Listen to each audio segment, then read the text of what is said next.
어떤 환경에도, 어떤 근심에도, 어떤 걱정에도 그 걱정과 근심과 환경에 지배받지 않는 저들 되게 하여 주옵소서.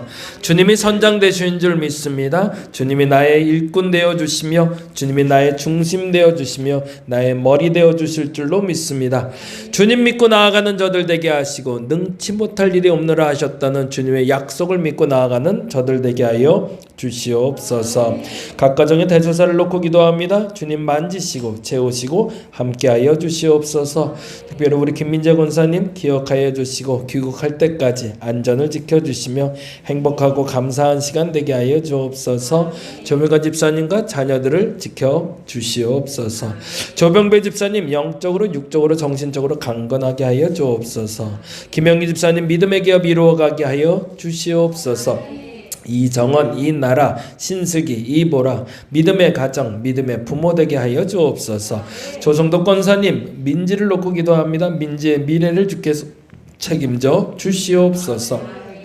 혜린이의 건강을 지켜주시옵소서. 우리 박순환 집사님 주일 성수 잘하고 있습니다. 그 믿음이 더 성숙하게 하시고 성장하게 하시고 물질이 그에게 근심이 아니라 힘이 되게 하여 주시옵소서. 하중이와 민중이를 붙들어 주시옵소서. 지경구 권사님을 위해서 기도합니다. 어머니를 놓고 기도하니 어머니가 맑은 영혼을 갖게 하여 주시옵소서. 우리 조도영 성도 그리고 우리 강미라 성도 매주 잘 열심히 예배하고자 애씁니다. 하나님 이 열심에 주께서 보답하여 주시옵소서. 하나님 감사하며 기도하기는 우리의 삶 속에서 인도하신 줄 믿사오니 우리 강민아 성도님과 조도영 성도님의 주일 성수할 수 있는 여건도 허락하여 주시옵소서. 심현철 집사님의 가정을 지켜주시고 새로운 출발을 위해 준비하고 있는데 하나님 이왕이면 함께 할 수 있는 시간을 허락하여 주시옵소서. 문정난 성도를 놓고 기도합니다. 신앙생활 주일 성수할 수 있는 신앙을 허락하여 주옵소서. 캐나다에 출국 중인 상호 이제 1월에 귀국합니다. 모든 여정 마치고 돌아올 때 기쁨의 시간 되게 하여 주옵소서. 김성탄, 이서정 건강한 신앙생활하게 하여 주옵소서.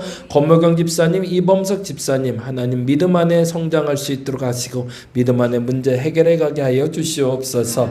김혜린 성도 갯마을 하나님 지켜주시고 물질이 마르지 않게 하시고 찾는 이들의 발걸음이 멈추지 않게 하여 주옵소서. 강신아 권사님과 윤신자 권사님의 건강을 지켜 주시옵소서. 정수정 성도의 시험 일정을 주께서 지키시고 특별히 그 자녀들의 마음을 이곳으로 하나 되게 하여 주옵소서. 박현수 권사님 아픈 허리와 다리를 깨끗이 치유하여 주시옵소서. 황희주 이선희 집사님의 남편입니다. 2월 2일날 담낭암 수술을 받게 되는데 하나님 수술하는 집도 위에 손길을 지켜주시고 치유의 손길과 역사가 나타나게 하여 주시옵소서. 간 이식을 받는 이미경 성도에게 주께서 함께하여 주시고 26일날 이진아 성도가 그 간을 이식하게 도와주게 됩니다. 이 모든 여정에 함께하여 주시옵소서. 최승필 권사님 오스트리아 출장 갔습니다. 2월 7일까지 머물 예정인데 그 모든 여정 가운데 함께하여 주시옵소서. 세거적 예정자들을 위해서 기도합니다. 김성은, 조대호, 권행환, 권윤지 주께서 기억하여 주시고 그들이 예수의 품에 머물게 하여 주시고 이왕이면 함께 예배할 수 있는 자들 되게 하여 주옵소서. 올해도 10가정의 등록을 놓고 기도하고 있습니다. 예비된 성도들 불러주시고 우리가 맞이할 준비되게 하여 주시며 조금 더 풍성해지는 예배의 자리 되게 하여 주시옵소서. 감사합니다. 고마우신 예수님 이름으로 기도드립니다. 아멘. 아멘. 오늘 말씀은 창세기 4장 말씀을 봅니다. 이제 계속 그 주일도 그렇고 새벽도 그렇고 수요일도 창세기 말씀 보는데요. 엎치락 뒤치락 해요. 좀 앞에 갔다 뒤에 갔다. 오늘은 가인 아벨 얘기하려고 하고요. 창세기 4장 1절에서 12절입니다.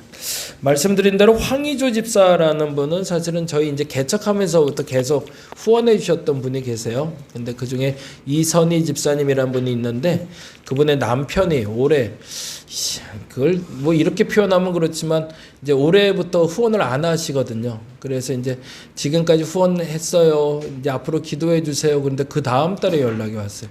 남편의 담낭암이 걸렸다고. 그래서 이제부터는 제가 후원 받은 만큼 기도해 줘야 될 것 같아서 여러분께 부탁드리는데, 황희주 집사님 2월 2일 날 담낭암 수술입니다. 여러분 기억하셔서 기도만 좀 부탁드리고요. 이미경 성도는 우리 교회 첫 성도였던 이혜영 성도 동생이에요. 그래서 둘째에게 셋째 동생이 간을 이식해주는 수술을 하는데 잘 될 수 있도록 26일 날 여러분 좀 기도해 주시면 감사하겠습니다. 4장 1절에서 12절 같이 한 목소리로 읽겠습니다. 아담이 그의 아내 하와와 동침함에 하와가 임신하여 가인을 낳고 이르되 내가 여호와로 말미암아 등남하였다 하니라. 그가 또 가인의 아우 아벨을 낳았는데 아벨은 양치는 자였고 가인은 농사하는 자였더라. 세월이 지난 후에 가인은 땅의 소산으로 제물을 삼아 여호와께 드렸고 아벨은 자기도 양의 첫 새끼와 그 기름으로 드렸더니 여호와께서 아벨과 그의 제물을 받으셨으나 가인과 그의 제물은 받지 아니하신지라 가인이 몹시 분하여 안색이 변하니 여호와께서 가인에게 이르시되 내가 분하여 함은 어찌 됨이며 안색이 변함은 어찌 됨이냐. 내가 선을 행하면 어찌 낯을 들지 못하겠느냐. 선을 행하지 아니하면 죄가 문에 엎드려 있느니라. 죄가 너를 원하나 너는 죄를 다스릴지니라. 가인이 그의 아우 아벨에게 말하고 그들이 들에 있을 때에 가인이 그의 아우 아벨을 쳐 죽이니라. 여호와께서 가인에게 이르시되 내 아우 아벨이 어디 있느냐. 그가 이르되 내가 알지 못하나이다. 내가 내 아우를 지키는 자니이까. 이르시되 내가 무엇을 하였느냐. 내 아우의 핏소리가 땅에서부터 내게 호소하느니라. 땅이 내 입을 벌려 내 손에서부터 내 아우의 피를 받았은즉 내가 땅에서 저주를 받으리니 내가 밭을 갈아도 땅이 다시는 그 효력을 내게 주지 아니할 것이요 너는 땅에서 피하며 유리하는 자가 되리라. 아멘. 가인과 아벨 얘기하려고 합니다. 아담과 하와가 첫 번째 하나님이 창조한 사람이라면 그에게 자녀가 둘이 있었죠. 가인과 아벨. 물론 이제 셋이라는 자녀가 또 나오고 나머지 자녀가 나오는데 먼저 첫째 아들이 가인, 둘째 아들이 아벨. 그리고 가인은 농사 짓는 자, 아벨은 양치는 자라고 되어 있습니다. 그리고 이 가인과 아벨이 성경에 기록된 대로 하면 첫 번째 예배를 드립니다. 그리고 그 첫 번째 예배가 문제가 되죠. 가인의 예배는 받고 아벨의 예배는 받질 않죠. 그러자 아니죠. 거꾸로죠. 가인의 예배는 안 받고 아벨의 예배는 받죠. 그런데 문제는 가인은 살고 아벨은 죽죠. 그것도 또 문제가 되는데 그건 이제 나중에 얘기하고. 근데 가인과 아벨 사건을 통해서 하나님은 우리에게 말씀하고자 하는 게 무엇인지 그 얘기를 나누는 게 오늘 목적입니다. 근데 이제 너무 잘 아는 얘기니까 이 얘기를 조금 좀 깊이 한 번 더 살펴보려고 합니다. 강민호 성도님도 성경 얘기는 좀 많이 아시죠? 많이 몰라. 그래도 가인과 아벨은 우리 알잖아, 그렇죠? 네, 그래서 가급적이면 이제 초신자들이 있다는 전제 속에서 이제 먼저 양해하고 이야기 들어주시면 좋을 것 같아요. 성경을 계속 찾아야 되는데 시간이 어떻게 될지 몰라서 빨리빨리 한번 넘어가 보도록 할게요. 가인에 대한 부모님의 생각을 먼저 보겠습니다. 가인은 어떤 사람인지 창세기 4장 1절 그리고 창세기 3장 24절 3장 20절에 보면 가인에 대해서 엄마인 그리고 아빠인 아담과 하와는 어떻게 생각했는지를 우리가 읽어볼 수 있습니다. 1절 말씀 읽어볼까요? 아담이 그의 아내 하와와 동침함에 하와가 임신하여 가인을 낳고 이르되 내가 여호와로 말미암아 등남하였다 하니라. 좋은 의미일까요? 나쁜 의미일까요? 좋은 의미네요. 그렇죠? 그리고 누가 주셨대요? 하나님이 주셨대. 이 부분이 되게 중요해요. 주어가 하나님이 됐다는 건 다른 말로 하면 내가 하나님과 관계가 풀렸다라고 인정했다는 거예요. 하나님께 벌 받아서 에덴에서 나왔잖아요. 그러니까 아담과 하와 입장에선 죄송하죠. 미안하고 누구에게? 하나님께. 그래서 이 하나님과의 관계가 틀어진 것에 대해서 항상 죄스럽게 살았는데 가인이 생겼단 말이에요. 뭐 우리가 잘 알지만 사실은 아이를 갖는 게 내 맘대로 되는 게 아니에요. 하나님이 주셔야 된단 말이죠. 근데 정말로 아이가 생겼어요. 근데 그 생명을 우리는 뭐 다른 사람들 아이 낳는 것도 많이 봤지만 가인과 아벨의 탄생 전엔 첫 번째 아이잖아요. 세상의 첫 번째 아이가 내 뱃속에 자라고 있으니 얼마나 행복했겠어요. 그래서 등남하였다, 기쁨이 됐다, 얻음이라는 단어에 가인이라는 이름으로 짓게 됩니다. 그리고 스스로 기대를 하는 거죠. 무슨 기대가 있을까요? 아이의 출생에 대한 기대도 있지만 이로 말미암아 하나님과 내가 관계가 회복되었다라는 기대를 갖게 되는 거죠. 사실은 이 부분 때문에 그렇습니다. 3장 24절에 보니까 이렇게 되어 있거든요. 읽어볼까요? 이같이 하나님이 그 사람을 쫓아내시고 에덴 동산 동쪽에 그룹들과 두루 도는 불칼을 두어 생명나무의 길을 지키게 하시니라. 뭐 한 거죠? 생명나무라는 단어가 나와요. 다른 말로 하면 무슨 일이에요? 나와 생명이 낳고 자라는 것은 분리된 일이라고 생각했던 거죠. 하와 입장에서는 생산한다는 것은 생명을 낳는 일이잖아요. 생명나무를 먹지 못하면 늘 죽는 것, 어둠만 있을 줄 알았는데 생명이 탄생하는 기적을 체험하게 된 거죠. 그리고 20절에 이렇게 표현하고 있었거든요. 아담이 뭐라고 불렀죠? 아담이 그의 아내의 이름을 하와라 불렀으니 이는 모든 산자의 어머니래요. 이건 뭘까요? 회복의 힌트였던 거죠. 하나님과 우리의 관계가 어그러졌는데 이 관계가 어그러졌을 때 하나님이 그럼에도 불구하고 그들에게 가죽 옷을 주시면서 너와 내가 관계가 회복된다는 것에 대한 힌트를 줄게. 네가 아이를 낳을 거야 라고. 그리고 정말 아이가 생겼고 생명을 낳음으로 말미암아 이 일이 벌어졌다는 걸 고백하는 거예요. 생명이 연장됐다. 죽을 수밖에 없는 인생인 줄 알았는데 생명을 낳는 인생이 되었구나. 하나님과 관계가 회복됐다고 생각한 거죠. 그게 가인에 대한 부모의 생각이었습니다. 그러니 가인이 얼마나 이뻤겠어요? 그리고 그 삶이 얼마나 행복했겠어요? 근데 문제는 아벨 때에 발생을 합니다. 아벨에 대한 부모의 이해를 보면 조금 뭔가 상황이 달라지고 있음을 보게 됩니다. 4장 2절 말씀. 사실은 4장 2절에 단어에 대한 뜻은 나오진 않지만 그 뜻을 한번 보죠. 2절 읽어봅니다. 그가 또 가인의 아우. 그는 누굴 얘기할까요? 하와겠죠. 그렇죠. 하와가 또 아이를 낳는데 이제 이름을 아벨이라 했고 아벨은 양치는 자였고 가인은 농사하는 자였더라. 이게 문제가 돼요. 아벨의 이름의 뜻을 계속 반복해서 말씀드렸어요. 뜻이 뭐라고 그랬죠? 혹시 허무하다는 뜻이에요. 이게 말이 안 되죠. 가인은 얻음, 획등이라는 기쁨의 이름이었는데 왜 아벨의 이름은 갑자기 험으로 바뀌었을까?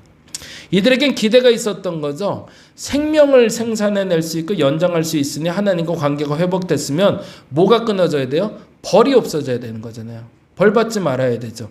하나님이 징계라 여겨졌던 일을 내가 이제 더 이상 안 해도 돼야 되는데 문제는 이거였거든요. 가인은 농사하는 자라는 게 문제가 돼요. 다른 말로 하면 이것 때문인데요. 18절 19절 읽어보죠. 땅이 내게 가시덤불과 엉겅퀴를 낼 것이라 내가 먹을 것은 밭의 채소인즉 내가 흙으로 돌아갈 때까지 얼굴에 땀을 흘려야 먹을 것을 먹으리니 내가 그것으로 취함을 입었음이라 너는 흙이니 흙으로 돌아갈 것이니라 하시는. 이건 언제 한 얘기일까요? 아담과 하와가 죄를 지었을 때 하나님이 하신 얘기거든요. 그러면 이들에게 형벌은 뭐예요? 이들이 생각할 때 땅이 뭐를 계속 내면 형벌이에요? 가시덤불과 엉겅퀴. 그리고 또 땀을 흘리고 일하면 형벌이 지속되고 있었다고 생각한 거죠. 근데 첫째 아이를 농사를 짓게 했단 말이에요. 그리고 회복된 줄 알았어요. 그러면 어떤 일이 벌어져야 돼요? 땅이 가시덤불이 없어야죠. 엉겅퀴가 없어야 되는 줄 알았던 거죠. 아담과 하와는. 근데 어떤 일이 벌어져요? 가인이 농사 지을 때마다 땀을 흘려야 된단 말이죠. 그리고 농사 지을 때마다 끊임없이 가시덤불과 엉겅퀴는 존재하더라는 거죠. 그러니 그 마음이 어떤 거죠? 하나님에 대한 회의감이죠. 복 주실 줄 알았는데 상황이 바뀔 줄 알았는데 천지창조 시절에 에덴으로 다시 돌아갈 줄 알았는데 에덴으로 돌아가긴커녕 과거의 그 모습 그대로 세상은 똑같이 돌아가고 있으니 그 둘째 아이의 이름을 허무하다고 합니다. 예수 믿으면 달라질 줄 알았던 거죠. 교회만 다녀도 달라질 줄 알았던 거죠. 기도만 해도 응답받을 줄 알았던 거죠. 근데 기도해도 안 바뀌더라는 거예요. 예배 드리는데도 안 바뀌어요. 내가 바르게 사는데도 삶이 안 바뀌어요. 그러면 우린 뭐라 하죠? 허탈하다는 표현을 쓰죠. 허무한 거죠. 그래서 둘째 아이의 이름을 지을 때 결론 짓습니다. 허무하다고. 아벨에 대한 부모의 이해는 허무의 삶이 지속되고 있다는 겁니다. 그러니까 스스로 이해하지 못했던 거죠. 이 가인을 낳았을 때와 아벨을 낳았을 때 어떤 일을 우리에게 요청하셨는지를 아담과 하와는 이해하지 못했던 겁니다. 그래서 안타깝지만 그들은 아이의 이름을 하나는 어둠, 하나는 허무라고 지어서 서로 간에 함께 하지 못하게 만들어 버린 거죠.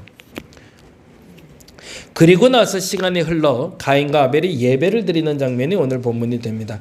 4장 3절에서 5절 먼저 한번 읽어볼까요? 읽어봅니다. 세월이 지난 후 가인은 땅의 소산으로 제물을 삼아 여호와께 드렸고 아벨은 자기도 양의 첫 새끼와 그 기름으로 드렸더니 여호와께서 아벨과 그의 제물은 받으셨으나 가인과 그의 제물은 받지 아니하신지라 가인이 몹시 분하여 안색이 변하니. 그러면 가인의 곡식 예배는 잘못된 예배일까요? 옛날에 우리가 이렇게 좀 배웠어요. 그렇죠? 혹시 이제 기억나시는 분들이 있을 텐데 원래 예배란 뭐를 드리는 거라고 됐죠? 피를 흘려야 된다. 희생이 있어야 진짜 예배다. 이렇게 배웠어요. 그래서 이런 해석들을 왕왕 해주기도 했어요. 가인은 양의 첫 새끼처럼 희생 제물이 아니었기 때문에 하나님이 안 받으셨고 곡식을 드렸기 때문이다. 근데 레위기에서는 그렇게 얘기하지 않거든요. 레위기에는 곡식 예배도 있다고 얘기합니다. 2장 1절에 이렇게 얘기하거든요. 같이 읽어볼까요? 누구든지 소재 예물을 여호와께 드리려거든 고운 가루로 예물을 삼아 그 위에 기름을 붓고 또 그 위에 유향을 놓아라고 돼 있어요. 뭐로 드리는 예배예요? 이거는 곡식이에요. 그리고 소재의 다른 의미는 감사예요. 그러면 가인의 예배는 어떤 예배였던 거예요? 감사의 예배예요. 그리고 곡식으로 드리는 것도 합당한 예배인 거예요. 심지어는 이렇게까지 표현하세요. 2절 읽어볼까요? 아론의 자손 제사장들에게 가져갈 것이요 제사장은 그 고운 가루 한 웅큼과 기름과 그 모든 유향을 가져다 기념물로 제단 위에서 불사를 지는 이는 화제. 이것도 화제래요. 가축만 들여서 피 흘리는 것만 화제가 아니라 이것도 화제야 라고 얘기해요. 그리고 심지어 뭐라고 돼 있죠? 여호와께 향기로운 냄새래요. 그러면은 곡식 예배도 맞는 거네요. 틀린 예배가 아닌 거예요. 근데 이거를 조금만 더 설명하면 문제가 된 건 뭐냐면 레위기에는 그렇게 얘기하고 있어요. 레위기 법에는 5가지 예배가 있어요. 번제, 소제, 속건제, 속죄제, 화목제라는 제사가 있어요. 근데 이 중에 번제와 화목제와 속건제와 속죄제는 짐승을 드리고 소제는 곡식을 드리게 돼 있어요. 원칙은 뭐냐면 4가지의 가축을 드리는 예배를 드린 다음에 이 예배를 받으신 하나님께 감사 예물로 드리는 게 소제예요. 그럼 뭐예요? 먼저 누가 드리는 게 맞는 거예요? 아벨이 먼저 예배를 드리고 그 예배를 흠양하셨더라 라고 하면 가인이 그에 대한 감사로 곡식 제물인 소제를 드렸으면 완벽한 예배가 되는 거죠. 그래서 지난번 한명 권사님 질문하실 때 그 얘기했는데 함께 드려야 되는 예배였던 거예요. 누군가 따로 나 따로 너 따로 예배드리면 안 되는 거였고요. 하나님은 원칙을 삼으신 거예요. 가인에겐 농사짓게 하시고 아벨에겐 양치게 하시면서 양치는 아벨이 가축의 희생 예물을 드리면 일을 받으신 하나님 앞에서 감사로 가인이 곡식 제사를 드려야 그 예배가 완성되는 거였거든요. 근데 아마도 가인은 장자니까 자기가 먼저 예배를 드렸겠죠. 그리고 나서 아벨이 나중에 와서 예배를 드렸는데 가인의 예배는 안 받고 아벨의 예배만 받자 하나님께 화내는 장면이 오늘 장면이란 말이죠. 그러면 첫 번째 문제는 함께하지 못한 게 문제네요. 근데 두 번째 문제가 있죠. 정말 예배를 받으시지 않는 이유는 곡식을 드렸기 때문이 아니라 이것 때문입니다. 4장 6절과 7절 읽어볼까요? 여호와께서 가인에게 이르실 때 내가 분하여 하면 어찌 됨이며 안색이 변하면 어찌 됨이냐 내가 그렇죠. 선을 행하면 어찌 낯을 들지 못하겠느냐? 선을 행하지 아니하면 죄가 문에 엎드려 있느니라. 죄가 너를 원하나 너는 죄를 다스릴지나. 무슨 얘기를 하는 거죠? 가인과 그의 재물이라는 표현이 납니다. 아벨과 그의 재물은 받으셨으나 가인과 그 재물은 받지 않았다고. 더 정확히 말하자면 가인의 예배와 가인 자체를 안 받아주셨다는 얘기고요. 아벨과 아벨의 예물을 받으셨다는 거거든요. 이 말은 다른 표현으로 가인의 삶과 가인의 예배가 하나여야 되는데 삶 따로 예배 따로 드리는 예배는 난 안 받아라고 얘기하시는 거예요. 아벨의 예배를 받았다는 건 아벨의 삶과 아벨의 예배를 받았다는 얘기예요. 예배 드리는 자가 그 행위가 아무리 옳다 할지라도 11조 많이 하면 뭐 하냐는 거예요. 매주 따박따박 예배 드리면 뭐 하냐는 거예요. 삶의 욕망인데, 그러면 하나님 얘기해요. 네가 선을 행하지 아니하고 내게 화를 내는 게 합당하냐라고 얘기하시는 거죠. 가인의 삶이 문제가 있었던 겁니다. 근데 이 말을 했을 때는 아벨을 죽이기 전이에요. 그건 무슨 말이에요? 회개의 기회를 주신 거예요. 너 예배가 태도가 그게 뭐냐가 아니라 너의 삶의 태도가 그게 뭐냐. 너의 삶을 고치고 바르게 다시 예배하면 내가 받을게라고 얘기하셨던 거거든요. 근데 이 얘기를 누구에게 전달하냐면 가인이 아벨에게 가서 야, 네 삶 똑바로 살아야 돼. 자기한테 한 얘기를 아벨한테 하고 있단 말이죠. 그래서 그 다음 절에 그렇게 나와요. 가인이 아벨에게 말하고 아벨을 데려가 돌로 쳐 죽이니라라고 나와요. 그러니까 아벨은 또 바른 소리 했을 수도 있을 거예요. 내 예배는 받았는데 그랬겠죠. 아벨은. 그건 틀린 얘기는 아니잖아요. 형 예배는 모르겠는데 내 예배는 받아주셨는데 그랬을 거예요. 근데 이 녀석이 그랬겠죠. 그러다가 싸움이 났고 결국엔 가인이 아벨을 죽이는 장면이 우리가 만나는 장면이 됩니다. 가인과 아벨 사건을 통해서 우리는 세 가지 교훈을 얻을 수 있는데, 첫 번째 교훈은 7절에 있습니다. 죄가 문에 엎드려 있다는 겁니다. 이 표현이 참 재밌는 표현이에요. 4장 7절에 보면 이런 표현이 나옵니다. 내가 선을 행하면 어찌 낯을 들지 못하겠느냐. 선을 행하지 아니하면 죄가 문에 엎드려 있느냐. 이 말은 뭐냐면 죄가 가까이 와 있다는 거예요. 근데 죄가 나를 공격하지 못해요. 근데 죄가 나를 공격하게 하는 방법이 있어요. 그게 뭐죠? 내가 선을 행하지 않으면 돼요. 내가 선을 행하면 어찌 죄가 나를 건드리겠냐는 거예요. 내가 선을 행하지 아니하니 죄가 문에 엎드렸다는 표현은 뭐예요? 납작 엎드려서 사자가 짐승을 잡아먹으려고 대기하는 장면이죠. 죄가 납작 엎드려서 언젠가는 내가 너 잡아먹을 거야 하고 대기하고 있는데 언제 내가 선을 행하는지 행하지 않는지를 봐서. 이 말은 다른 말로 이 표현입니다. 죄는 항상 나를 원하지만 내가 죄를 다스릴 수 있다는 거예요. 그 죄된 자리를 나 스스로 벗어날 수 있는 기회가 여전히 지금도 있다는 겁니다. 저와 여러분에게 그 믿음이 생길 수 있으면 좋겠습니다. 최근에도 계속 이제 뭐 재판도 이루어지고 있고 여러 가지 사건들과 상황들 보면 원래 저 인간은 못됐어 라는 표현들 많이 해요. 원래 못된 사람은 없어요. 원래 잘못된 사람은 없어요.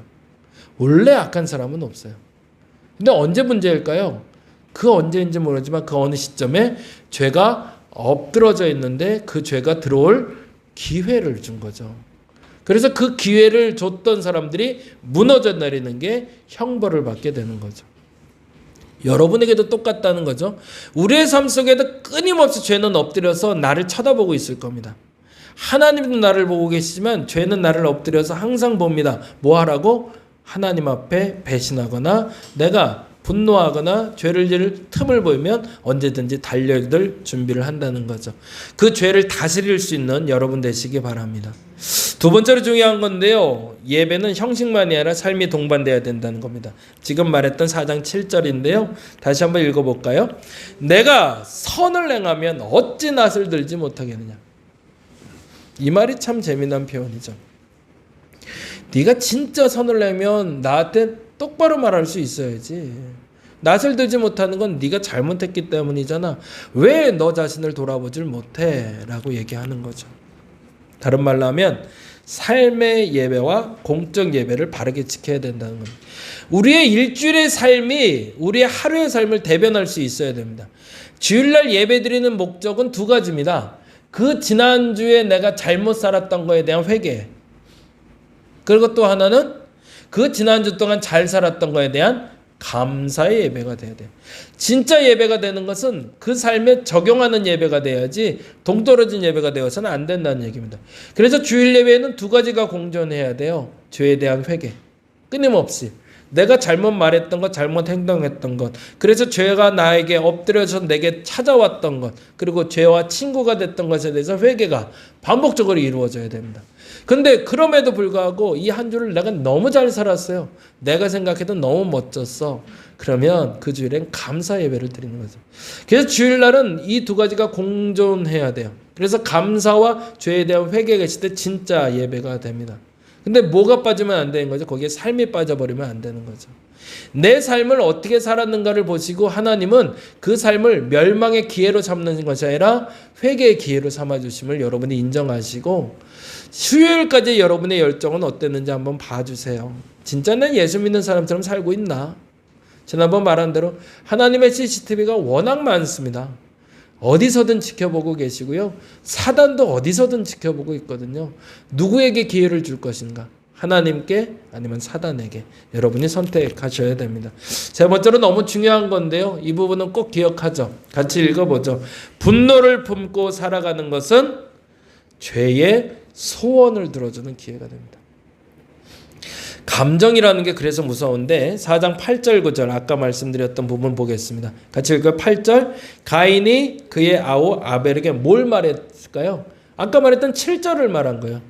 죄가 내 문 앞에 엎드려 있으니 죄를 네가 다스릴지니라 라고 가인에게 말하자 알겠어요. 그러고 가서 누구에게 말하는 거예요?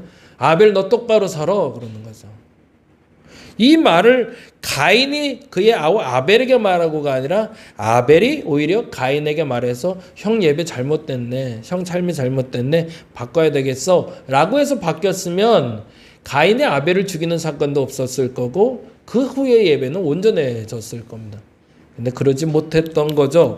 그리고 나서 쳐 죽이고 다음에 이런 표현이 나오네요. 9절 읽어볼까요? 여호와께서 가인에게 이르시되 내 아우 아벨이 어디 있느냐라고 물으십니다. 그러자 그가 이르되 내가 알지 못하나이다. 내가 내 아우를 지키는 자니까 라고 얘기해요. 그 아우랑 나랑 무슨 상관이 있다고 자꾸 나한테 물으세요 라고 얘기하고 있죠. 뭐하는가? 하나님께 화를 내는 거죠. 분노를 품고 살아가는 것은 죄의 소원을 들어주는 기회가 됩니다. 감정을 조절할 수 있는 이가 죄와 결별할 수 있습니다. 너무 중요한 요소죠. 죄는요, 죄송하지만 기회를 엿봅니다. 어떤 기회를 멍청한 사람에게 죄가 들어오는 게 아니에요. 감정을 조절하지 못하는 자에게 죄가 들어오는 거지. 멍청하다고 죄를 짓는 사람들은 없어요. 그 감정이 조절이 안 되니까 문제인 거죠. 여러분은 어떻게 감정 조절을 하시나요? 그래서 부탁드리는 게 그거였어요. 매년 연초마다 그리고 기도 말할 때마다 하는 얘기인데 3초만 생각하자. 그리고 3초만 생각하고 말하고 3초 기도를 하고 행동하자는 얘기를 해요.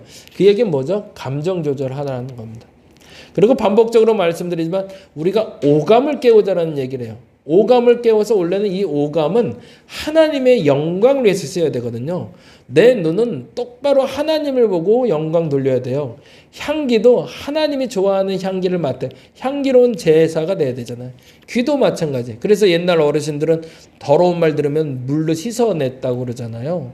말도 마찬가지고 만지는 것도 마찬가지고 5가지 감각은 하나님의 영광을 위해 써야 됩니다. 근데 묘한 건 이 5가지 감각이 뭐를 위해서 사용될까요? 죄 짓는 도구가 돼요. 대부분 다. 근데 어떻게 죄 짓는 도구가 될까요? 감정을 조절하지 못했을 때. 너무 좋아서, 너무 싫어서, 우울해서 이런 모든 감정은 뭐로 움직이기 시작하냐면 내 감정을 깨웁니다. 그래서 이 오감이 엉뚱한 곳에 사용되기 시작하면 죄가 들어오는 거죠. 그래서 오늘은 이렇게 기도했으면 좋겠습니다. 같이 한번 읽어보죠. 죄를 우리가 다스릴 수 있음을 알게 하시고 감정을 조절하여 죄와 결별하는 한 주를 살게 해달라고. 화내지 맙시다는 아니에요. 화를 조절합시다. 어떻게 화 안 내고 살아요? 분노 안 하고 살아요. 그런데요, 조절하자고요. 한번 체크 한번 리스트를 만드시면 좋을 것 같아요. 오늘 하루 몇 번 화냈는가? 몇 번 분노했는가? 근데 왜 분노했는가? 사단이 나를 공격한 건 아닌가? 상황을 핑계대게 만들지 않았는가? 여러 가지 고민하셔서 죄와 결별할 수 있는 기회를 잡으셔서 죄와는 멀어지는 저와 여러분 되시기를 간절히 바랍니다. 기도하겠습니다. 가인과 아벨의 사건을 통해서 내가 죄 앞에 무너지지 않기를 선포해 봅니다. 그렇기 위해서 내게 필요한 게 뭘까요? 하나님 지혜를 주옵소서. 무엇보다 감정을 조절할 수 있는 능력을 허락하여 주옵소서. 최소한 올해는 오늘 설교를 그렇게 들었으니 이번 주만이라도 분노 때문에 실수하는 일 없게 하여 주옵소서. 감정 조절 못해서 실수하는 일 없게 하시고 죄를 짓는 일 없게 하여 주시옵소서. 그래서 이번 주일날은 내가 진짜 감사 예배 드려보게 하여 주시옵소서. 감사합니다. 고마우신 예수님 이름으로 기도드립니다. 다 같이 기도하고 돌아가도록 합니다.